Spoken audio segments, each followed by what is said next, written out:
Doubtnut पर आप पाएं कोटा के बेस्ट और टॉप टीचर्स जैसे एनवी सर, जीबी सर, आकांक्षा मैम की फ्री वीडियो लेक्चर्स। आज ही डाउनलोड कीजिए डाउटनेट ऐप। Hello guys. तो हम पढ़ रहे थे चैप्टर अपना ट्रांसपोर्ट इन प्लांट्स, ठीक है, ऑफ प्लांट फिजियोलॉजी। तो हमने यहाँ पे 2 पार्ट कवर कर लिए थे। लास्ट पार्ट में हमने कवर करा था क्या, प्लांट वाटर रिलेशन, जिसके अंदर हमने पढ़ा था वाटर पोटेंशियल के बारे में, सॉल्यूट पोटेंशियल के बारे में और प्रेशर पोटेंशियल के बारे में। फिर हमने उसमें स्टडी करा था ऑस्मोसिस, जिसके अंदर हमने देखा था ऑस्मोसिस होता क्या है और ऑस्मोटिक प्रेशर क्या होता है। अब उसी के अंदर हम आगे बढ़ते हैं और आज हम पढ़ेंगे किसके बारे में, प्लाज्मोलाइसिस के बारे में। ओके, तो हम देखेंगे कि प्लाज्मोलाइसिस होता क्या है, इसकी एप्लीकेशंस क्या क्या है, क्या कहाँ पे इसका यूज़ होता है। प्लाज्मोलाइसिस के बारे में हम स्टडी करेंगे इम्बिबिशन के बारे में। फिर हमारा आ जाएगा long distance transport of water. Okay, तो स्टार्ट करते हैं हम। अब देखो, अपने जो प्लांट सेल होता है, या कह सकते हैं बिहेवियर जो होता है प्लांट सेल का, किसके रिस्पेक्ट में, वाटर के रिस्पेक्ट में या उसके रिगार्ड में, वो किस पे डिपेंड करता है, सराउंडिंग सोल्यूशन पे। ये क्या कहना चाह रहे हैं कि वाटर का जो मूवमेंट है वो प्लांट सेल के अंदर होगा या प्लांट सेल के बाहर होगा, ये किस पे डिपेंड करेगा, उस सोल्यूशन के ऊपर जो उस प्लांट सेल को सराउंड कर रहा है। ठीक है, अब अगर जो हमारा एक्सटर्नल सोल्यूशन है, जैसे कि मान लो यहाँ पे अपना एक पेट्री डिश है, इसके अंदर आपने सेल प्लेस कर रखा है, ठीक है, और यहाँ पे ये पूरा क्या है, सोल्यूशन है। ओके, तो ये क्या कह रहा है कि अगर एक्सटर्नल सोल्यूशन अपना बैलेंस करता है ऑस्मोटिक प्रेशर ऑफ साइटोप्लाज्म, तो उस सोल्यूशन को हम क्या कहेंगे, आइसोटोनिक कहेंगे। अब ऑस्मोटिक प्रेशर हमने पढ़ा था वो क्या होता है कि जब हम एक्स्ट्रा प्रेशर अप्लाई करते हैं, ठीक है, किसके ऊपर, सॉल्यूशन के ऊपर, to prevent entry of water molecules in it. अब देखो ये हमने कल पढ़ा था, ठीक है, एक बार फिर से समझ लेते हैं। यहाँ पे अपने सोल्यूशन है, इसके अगर हम उसके ऊपर हम क्या अप्लाई करते हैं, प्रेशर अप्लाई करते हैं। क्यों, कि ज़्यादा और water molecules through semi permeable membrane इसके अंदर एंटर ना करें। ठीक है, तो वही क्या होता है, अपना ऑस्मोटिक प्रेशर होता है। यानी कि ये क्या कह रहे हैं कि जब एक्सटर्नल सोल्यूशन बैलेंस करता है ऑस्मोटिक प्रेशर ऑफ साइटोप्लाज्म, यानी कि साइटोप्लाज्म जो है अपना, यहाँ पे जो अंदर प्रेजेंट होगा, ये क्या करेगा, ये बाहर की साइड प्रेशर एक्सर्ट करेगा ताकि बाहर से कोई वाटर मॉलिक्यूल का एंट्री अंदर ना हो। ठीक है, तो उस कंडीशन में हम एक्सटर्नल सोल्यूशन को क्या कहते हैं, आइसोटोनिक कहते हैं। ओके, एक बार फिर से देखो, अगर एक्सटर्नल सोल्यूशन बैलेंस करता है किसको, osmotic pressure of cytoplasm, cytoplasm जो है बाहर के साइड ऑस्मोटिक प्रेशर लगाता है ताकि बाहर से अंदर वाटर का एंट्री ना हो। अगर दोनों बराबर है तो उसको हम क्या कहते हैं, ऐसे सोल्यूशन को हम क्या कहते हैं कि ये है आइसोटोनिक। अगर आपको ऐसे याद करना है तो ऐसे कर लो, या क्या कह सकते हैं आप कि जब साइटोप्लाज्म और एक्सटर्नल सॉल्यूशन दोनों सेम कंसंट्रेशन के बने होते हैं, यानी कि दोनों में almost same amount of solutes present होते हैं, तो उस सॉल्यूशन को भी हम क्या कहते हैं, आइसोटोनिक। जैसे कि आगे देखो, अगर external solution is more dilute है देन साइटोप्लाज्म, तो उसको हम क्या कहते हैं, हाइपोटोनिक। यानी कि हाइपोटोनिक में ज़्यादा डाइल्यूट है एक्सटर्नल सॉल्यूशन, तो हाइपोटोनिक कैसा होता है, ये मोर डाइल्यूट, किसके कंपैरिजन में, साइटोप्लाज्म के कंपैरिजन में। अगर अपना एक्सटर्नल सोल्यूशन क्या हो, मोर कंसंट्रेटेड हो, मोर कंसंट्रेटेड यानी कि यहाँ पे सॉल्यूट पार्टिकल्स ज़्यादा होंगे, वाटर मॉलिक्यूल्स कम होंगे, मोर कंसंट्रेटेड। ठीक है, सॉल्यूट ज़्यादा होंगे और H2O यहाँ पे कम होगा। इस केस में सॉल्यूट कम होगा, H2O ज़्यादा होगा। ठीक है, आइसोटोनिक में ऑलमोस्ट सॉल्यूट जो होता है अपना वो बराबर होता है किसके, H2O के। सिंपल, ठीक है। अब देखो, सेल्स जो होते हैं अपने, ये हमने समझ लिया कि कौन कौन से सोल्यूशन होते हैं। ठीक है, अब सेल्स जो होते हैं वो स्वेल करते हैं किसके अंदर, हाइपोटोनिक सोल्यूशन के अंदर, और श्रिंक करते हैं किसके अंदर, हाइपरटोनिक के अंदर। क्यों श्रिंक करते हैं हाइपरटोनिक के अंदर, इसको हम आगे स्टडी करेंगे। अब यहाँ पे आता है प्लाज्मोलाइसिस का डेफिनेशन। प्लाज्मोलाइसिस अकर करता है कब, जब वाटर जो है अपना मूव कर जाता है कहाँ पे, सेल से बाहर। ठीक है, और सेल मेम्ब्रेन जो होती है प्लांट सेल की, वो क्या कर जाती है, श्रिंक कर जाती है अवे फ्रॉम प्लांट सेल। जैसे कि इसको अगर हम एक डायग्राम की हेल्प से समझें, तो मान लो यहाँ पे अपना ये क्या है, एक प्लांट सेल है। ठीक है, अब उसकी यहाँ पे क्या है, ये मेम्ब्रेन है। ये प्लांट सेल की क्या थी, वॉल थी, वॉल के अंदर मेम्ब्रेन प्रेजेंट है। यहाँ पे साइटोप्लाज्मा होगा, ठीक है, यहाँ पे न्यूक्लियस मान लेते हैं और ये एक बड़ा सा वैक्यूल हो गया। तो होगा क्या कि जब वाटर यहाँ से इन सेल के अंदर से बाहर चले जाएगा तो जो मेम्ब्रेन है, ठीक है, वो सेल वॉल से अलग हो जाएगी, यानी कि सेल वॉल अपना ऐसे ही रहेगा और मेम्ब्रेन जो है वो श्रिंक होके इतने से एरिया में आ जाएगी और इस जगह अपना आ जाएगा हाइपरटोनिक सॉल्यूशन। अब मैंने हाइपरटोनिक सॉल्यूशन ही क्यों कहा है उसका एक रीज़न है, वो हम आगे देखेंगे, ठीक है। तो बेसिकली जो श्रिंकेज होता है किसका, cell membrane of plant cell away from its cell wall, ठीक है, किसके रिस्पॉन्स में, डिफरेंट सॉल्यूशन के रिस्पॉन्स में, उसी को हम क्या कहते हैं, प्लाज्मोलाइसिस कहते हैं। अब ये कह रहा है कि ये अकर करता है कब, जब अपने सेल को हम प्लेस करते हैं डिफरेंट सॉल्यूशंस के अंदर। जैसे कि फर्स्ट केस यहाँ पे दे रखा है क्या, हाइपरटोनिक। अब हाइपरटोनिक में हमने पढ़ा था कि सोल्यूट्स जो होते हैं यहाँ पे ज़्यादा होते हैं, ठीक है। तो अब इसको हम समझते हैं। मान लो यहाँ पे अपना एक पेट्री डिश है, इसके अंदर हाइपरटोनिक सोल्यूशन प्रेजेंट है, यहाँ पे हमने रख रखा है सेल। अब जो हमने पीछे कॉन्सेप्ट पढ़े थे उसको हम अप्लाई करेंगे। हमने पढ़ा था ऑस्मोसिस।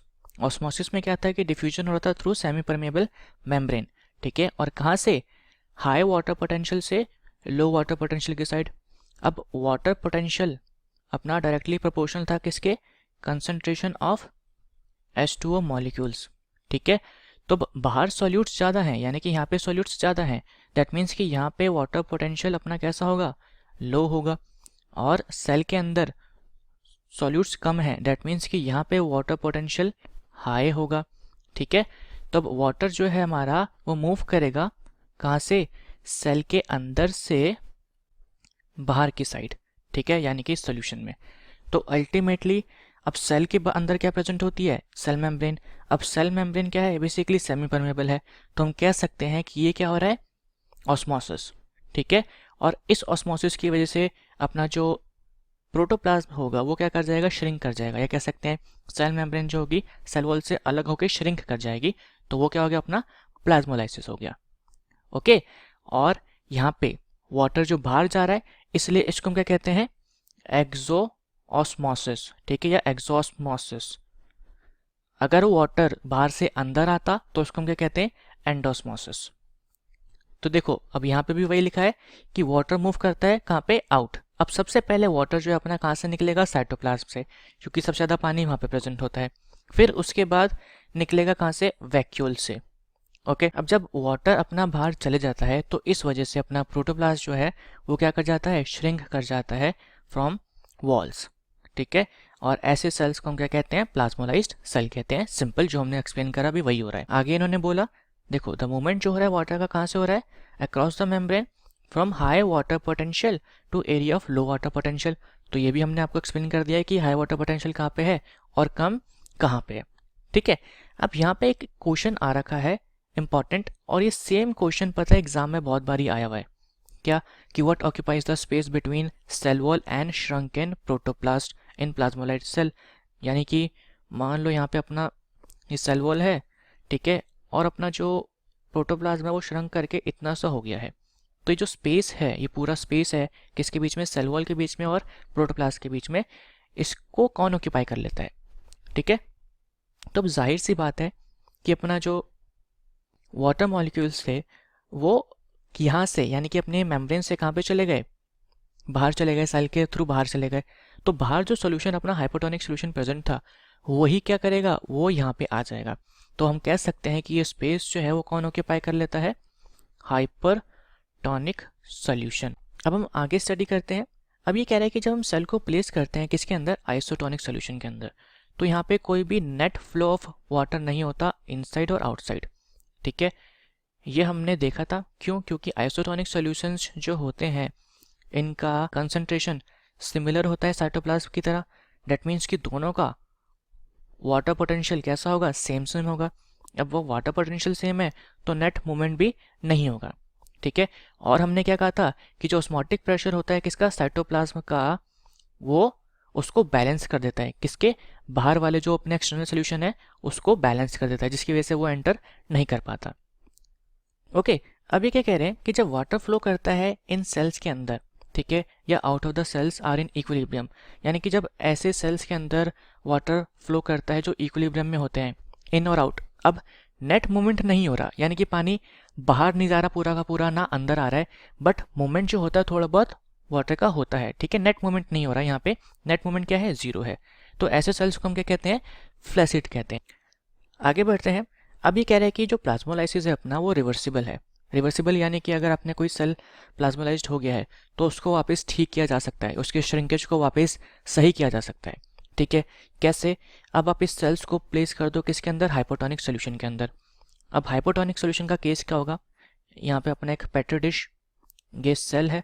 हाइपोटोनिक सोल्यूशन जो था उसका कंसंट्रेशन साइटोप्लाज्म के रिस्पेक्ट में कम था, यानी कि अब की बारी अपना जो सोल्यूशन बाहर है इसका वाटर पोटेंशियल हाई है, और जो सोल्यूशन अंदर है इसका वाटर पोटेंशियल कम है सॉल्यूट्स प्रेजेंट होने की वजह से। तो नेट मूवमेंट जो होगा वाटर मॉलिक्यूल्स का वो कहाँ से कहाँ पे होगा, बाहर से अंदर की साइड।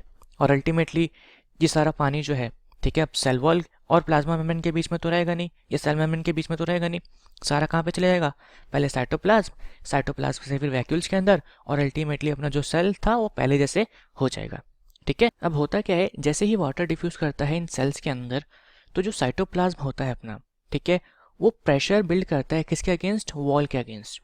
उस प्रेशर को हम क्या कहते हैं, टर्जर प्रेशर, ठीक है। तो pressure exerted by cytoplasm against cell wall when water diffuses into the cell, उसको हम क्या कहते हैं, टर्जर प्रेशर। अब एक और प्रेशर की यहाँ पे बात करेंगे जिसका नाम क्या है, प्रेशर पोटेंशियल। अब कंफ्यूज नहीं होना प्रेशर पोटेंशियल में और टर्जर प्रेशर में। टर्जर प्रेशर में सिर्फ साइटोप्लाज्म प्रेशर एक्सर्ट कर रहा है, लेकिन प्रेशर पोटेंशियल के केस में देखो, pressure exerted by protoplasm due to entry of water against rigid walls, ठीक है। तो यहाँ पे वाटर की एंट्री की वजह से प्रोटोप्लाज्म प्रेशर एक्सर्ट कर रहा है। साइटोप्लाज्म में क्या होता है और प्रोटोप्लाज्म में क्या डिफरेंस है कि न्यूक्लियर मेम्ब्रेन के बाहर वाला कंटेंट सारा साइटोप्लाज्म है, जब आप न्यूक्लियस को भी इंक्लूड करते हैं, सारी चीज़ों को इंक्लूड करते हैं, तो वो क्या हो जाता है अपना प्रोटोप्लाज्म, ठीक है। लेकिन अपनी जो सेल वॉल होती है वो कैसी होती है, रिजिड होता है, इसलिए सेल जो होता है वो रप्चर नहीं करता, सिंपल सी बात है। और ये जो टर्जर प्रेशर हो गया, यही रिस्पॉन्सिबल होता है किसके लिए, enlargement and extension of growth of cells. मान लो जैसे कोई अपना सेल है, इसको हम डायग्राम के हेल्प से समझते हैं, ये अपना सेल है, अब इसके अंदर वाटर आ रहा है, ठीक है। तो वाटर आ रहा है तो इसका जो साइटोप्लाज्म होगा ये सेल वॉल के अगेंस्ट प्रेशर एक्सर्ट करेगा, जिसकी वजह से सेल वॉल जो होगी वो थोड़ा एक्सटेंड कर जाएगी। तो पहले ये छोटा सा था, इसने प्रेशर एक्सर्ट करा अगेंस्ट सेल वॉल और बड़ा हो गया। अब क्योंकि सेल वॉल रिजिड है तो वो रप्चर नहीं करती, ठीक है। फिर और पानी अंदर आया तो और इसने प्रेशर एक्सर्ट करा, सेल वॉल और एक्सटेंड हो गई। तो अब देख सकते हैं ऐसे अपने टर्जर प्रेशर की वजह से क्या होती है, सेल की ग्रोथ होती है। अब यहाँ पे फिर से इन्होंने क्वेश्चन दे रखा है हमें, और वो क्या है कि जो वाटर पोटेंशियल होता है फ्लैसिड सेल का वो कितना होता है ये पूछा है। अब फ्लैसिड सेल के अंदर नेट मूवमेंट हो नहीं रहा है वाटर का अंदर ना बाहर, ठीक है। हमने पढ़ा था कि फ्लैसिड सेल कौन से होते हैं, जो इक्विलिब्रियम में होते हैं, जहाँ पे वाटर का नेट मूवमेंट अंदर बाहर जीरो होता है। तो उस केस में अपना वाटर पोटेंशियल भी कितना होगा, जीरो होगा, कोई वाटर पोटेंशियल नहीं होगा, क्योंकि दोनों साइड वाटर पोटेंशियल बराबर है और वो दोनों को कैंसिल आउट कर देगा, सिंपल, ओके। तो देखो अब हम प्लाज्मोलाइसिस के बारे में थोड़ी सी एडिशनल इन्फॉर्मेशन लेंगे, ठीक है। अपना जो प्लाज्मोलाइसिस होता है ये अकर करता है 3 स्टेजेस में, या कह सकते हैं इसकी 3 स्टेजेस होती हैं। सबसे पहली होती है क्या, लिमिटिंग प्लाज्मोलाइसिस, दूसरा होता है अपना इंसिपिएंट प्लाज्मोलाइसिस, ठीक है, और थर्ड होता है अपना evident plasmolysis.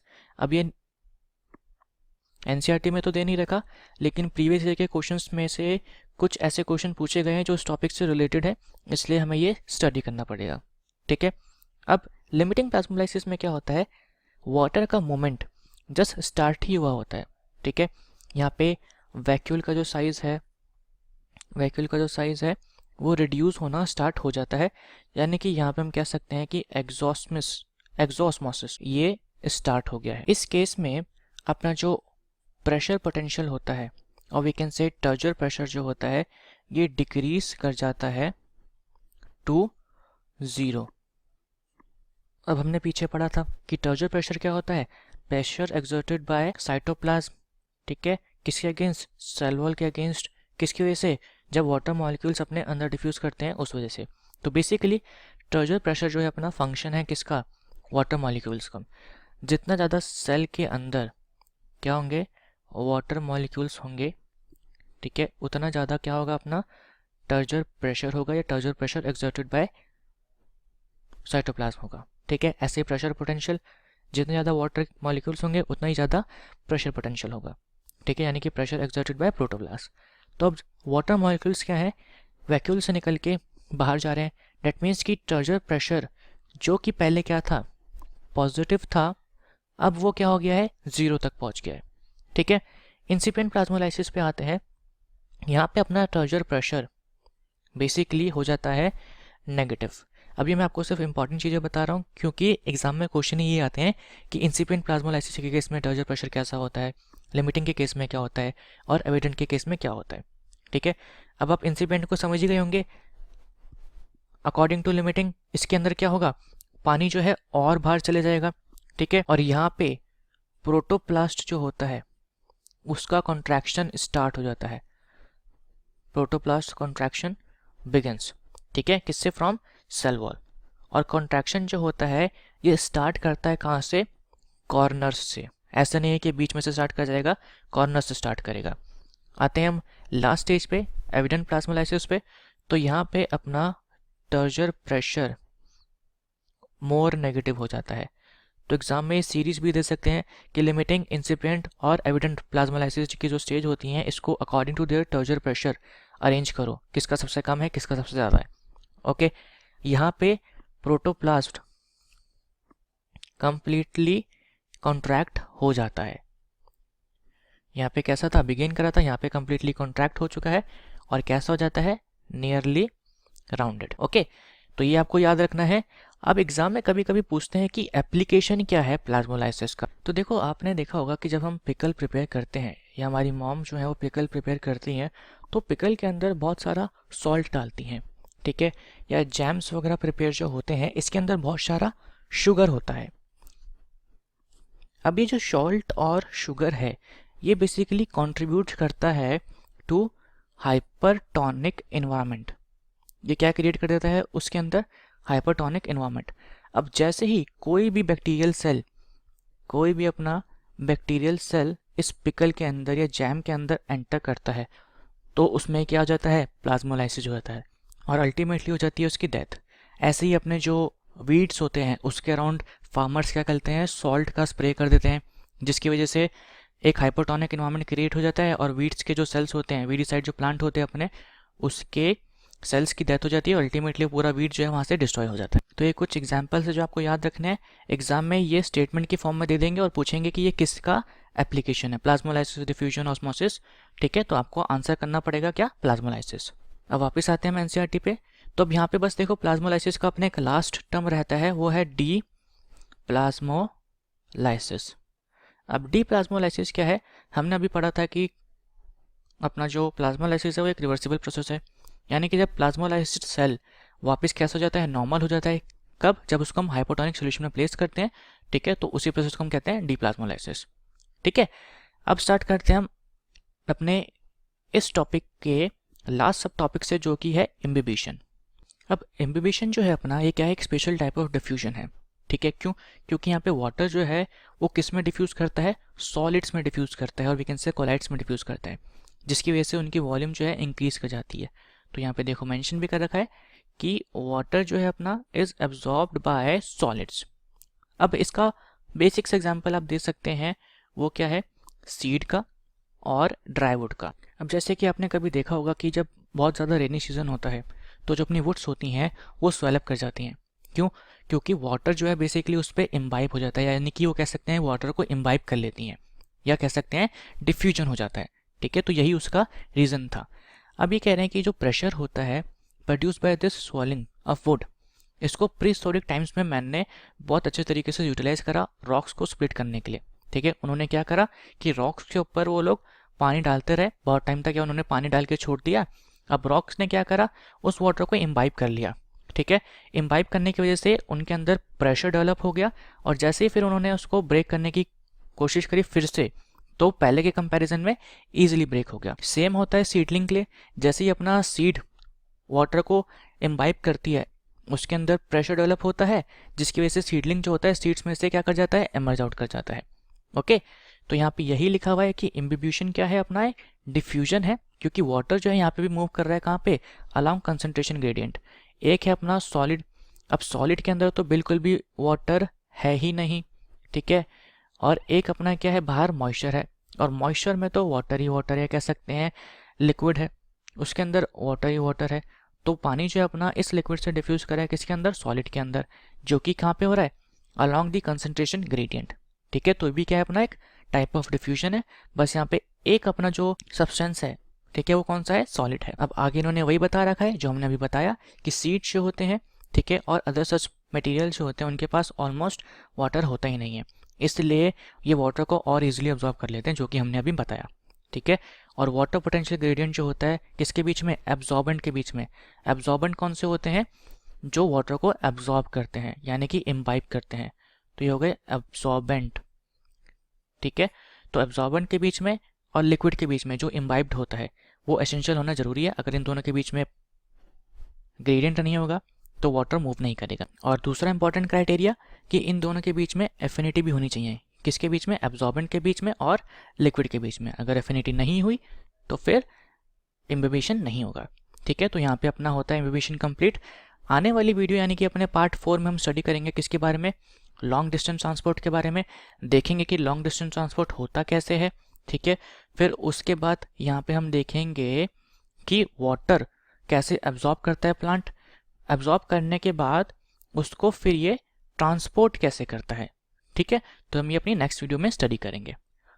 Thank you so much.